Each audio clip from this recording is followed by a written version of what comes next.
નમસ્કાર વિદ્યાર્થી મિત્રો, ફરી એકવાર તમારું સ્વાગત છે અમારી આ યુટ્યુબ ચેનલમાં. તો મિત્રો, આજે આપણે આ વિડીયોમાં પ્રથમ પરીક્ષા માટેનું પેપર સોલ્યુશન લઈને આવી ચૂક્યા છીએ. તેમાં આપણો આજનો વિષય ધોરણ 9નું સામાજિક વિજ્ઞાન રહેવાનો છે. કુલ ગુણ રહેશે 50 ગુણનું પેપર રહેશે, સમય રહેશે 2 કલાક, અને જે તારીખે તમારે લેવાની તારીખે મિત્રો જોઈ લેવાનું છે સારી રીતે મિત્રો. અને મિત્રો, જો તમારે આની PDF જોતી હોય તો આપણી ટેલિગ્રામ ચેનલ અને આપણી વોટ્સઅપ ચેનલની લિંક તમને ડિસ્ક્રિપ્શનમાંથી મળી જશે. તો તેમાંથી તમારે PDF મેળવી લેવાની છે, ત્યાંથી તમને ફોટા પણ મળી જશે. અને ચેનલમાં નવા હોય તો ચેનલને સબસ્ક્રાઈબ કરવાનું ભૂલતા નહીં. તો આપણે હવે સોલ્યુશન સ્ટાર્ટ કરી દઈએ. તો જોઈએ તો વિભાગ એ છે. નીચે આપેલ પ્રશ્નોના માગ્યા મુજબ જવાબ આપો, દરેકનો 1 ગુણ. નીચેના પ્રશ્નોના આપેલા વિકલ્પમાંથી સાચો વિકલ્પ પસંદ કરીને જવાબ આપો. પહેલું છે, ભારતમાં જાહેર બાંધકામ ખાતાની સ્થાપના કોના સમયમાં થઈ? તો ભારતમાં જાહેર બાંધકામ ખાતાની સ્થાપના છે ડેલહાઉસીના સમયમાં થઈ હતી. કોના સમયમાં? ડેલહાઉસીના સમયમાં ભારતમાં જાહેર બાંધકામ ખાતાની સ્થાપના થઈ હતી. પછી છે બીજા નંબરનું, બંગાળના ભાગલાનો અમલનો દિવસ કયા દિન તરીકે મનાવવામાં આવે છે? તો બંગાળના ભાગલાના અમલનો દિવસ કયા દિન તરીકે મનાવવામાં આવે છે? તો એમાં તમારો જવાબ આવશે રાષ્ટ્રીય શોક દિન. શું જવાબ આવશે આપણો એમાં? રાષ્ટ્રીય શોક દિન તરીકે મનાવવામાં આવે છે. પછી છે ત્રીજા નંબરનો ક્વેશ્ચન, કોના મતે રાજ્યનીતિના માર્ગદર્શન સિદ્ધાંતો દેશના પાયારૂપ સિદ્ધાંતો છે? તેમાં આપણો આન્સર રહેશે એ ડૉક્ટર બાબા સાહેબ આંબેડકર છે. એમાં આપણો જવાબ રહેશે. પછી આગળના ક્વેશ્ચન છે ચોથા નંબરનો ક્વેશ્ચન, નીચેનામાંથી કયું વિધાન ખોટું છે શોધો.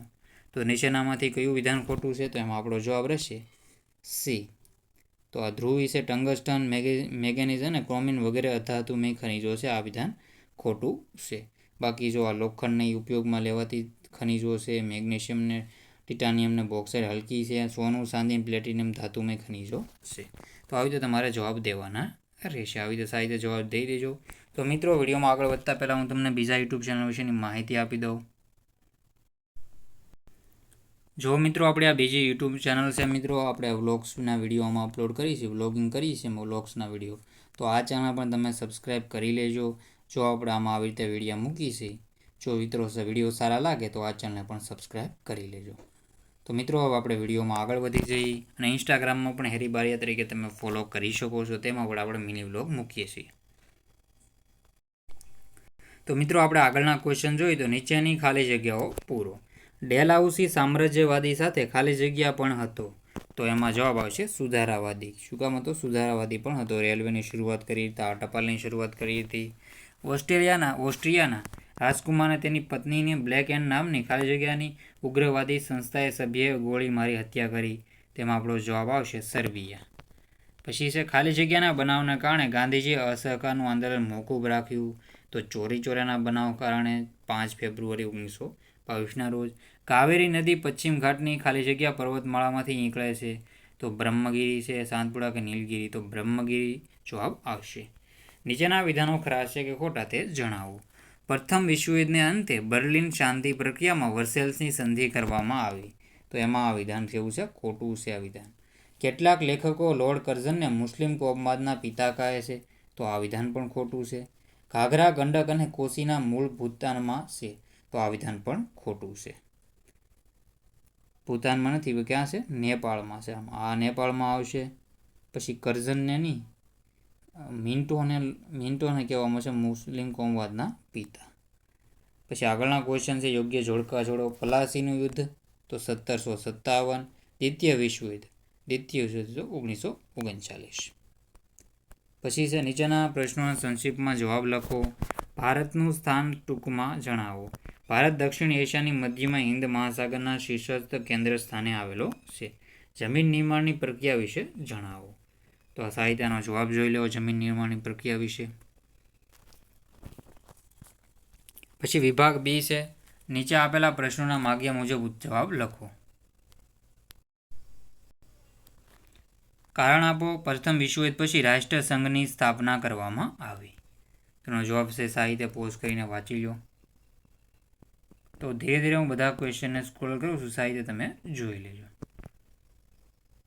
ચિત્ર ઓળખીને ટૂંકમાં માહિતી આપો. તો સ્વપ્રયત્ને તમારે ચિત્ર ઓળખીને ટૂંકમાં માહિતી આપો. તો આ છે મિત્રો જલિયાવાલા બાગ હત્યાકાંડનું. નીચેના પારિભાષિક શબ્દો સમજાવો. લોકશાહી અને અદાલતની સમીક્ષા. તો લોકશાહી વિશેનું તમે સાહિત્ય વાંચી લેજો.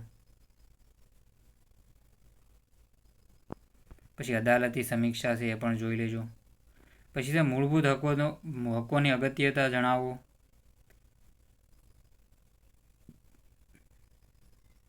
ભારત સંસ્કૃતિનું સમન્વય તીર્થ બન્યું છે સમજાવો. તો આને પણ સાહિત્ય જવાબ જોઈ લેવો. જમીન નિર્માણ કઈ રીતે થાય છે તો એનો જવાબ જોઈ લેવો સાહિત્ય. ગોદાવરીને દક્ષિણની ગંગા કહે છે કારણ આપો. ગોદાવરીને દક્ષિણની ગંગા કહેવામાં આવે છે.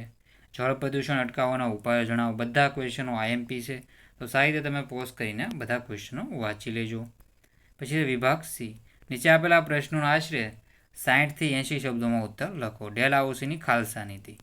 તો એમાં પહેલું છે પંજાબ અને પેગુ. પછી રાજા અપુત્ર અવસાન પામતા રાજ્ય ખાલસા. તો એમાં સતારા, જેતપુર, સંબલપુર, ઉદયપુર, ઝાંસી, બગાદ, નાગપુર છે. તો ગેરવહીવટના બહાને તો અવધ રહેશે. અહીંયા અવધ આવશે.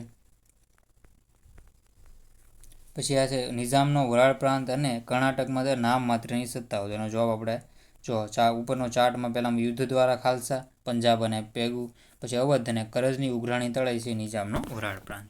તો એ તો સાહિત્ય જવાબ જોઈ લેવા. આફ્રિકામાં કઈ કઈ પ્રજાએ કયા કયા સ્થળે સંસ્થાનો સ્થાપ્યા તો આનો જવાબ સાહિત્ય પોઝ કરીને વાંચી લેજો.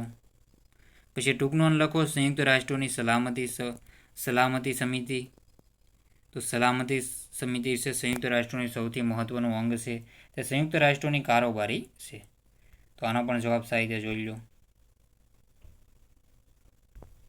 પછી અસહકારના આંદોલનની રૂપરેખા સમજાવો. ગાંધીજીએ ઈસવીસન 1920માં અસહકારનું આંદોલન શરૂ કર્યું. એ આંદોલનના બે પાસા હતા, હકારાત્મક અને નિષેધાત્મક. ખંડાત્મક. અસહકારના આંદોલનના હકારાત્મક અને પાસામાં બધું જોઈ લેવાનું રહેશે તમારે. પછી વ્યાજબી નિયંત્રણોને મર્યાદા એટલે શું? સુએઝ નહેર શરૂ થવાના ભારતને કયો લાભ થયો?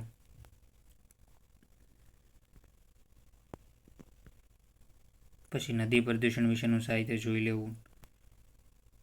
પછી આ બધા ક્વેશ્ચનના આન્સર સાહિત્ય જોઈ લેજો. વિભાગ ડી છે દ્વિતીય વિશ્વયુદ્ધના ઉદ્ભવ માટેના જવાબદાર પરિબળોની ચર્ચા કરો. તો ચેનલમાં મિત્રો તમે નવા હોય તો ચેનલને સબસ્ક્રાઈબ છે જરૂર કરી લેજો.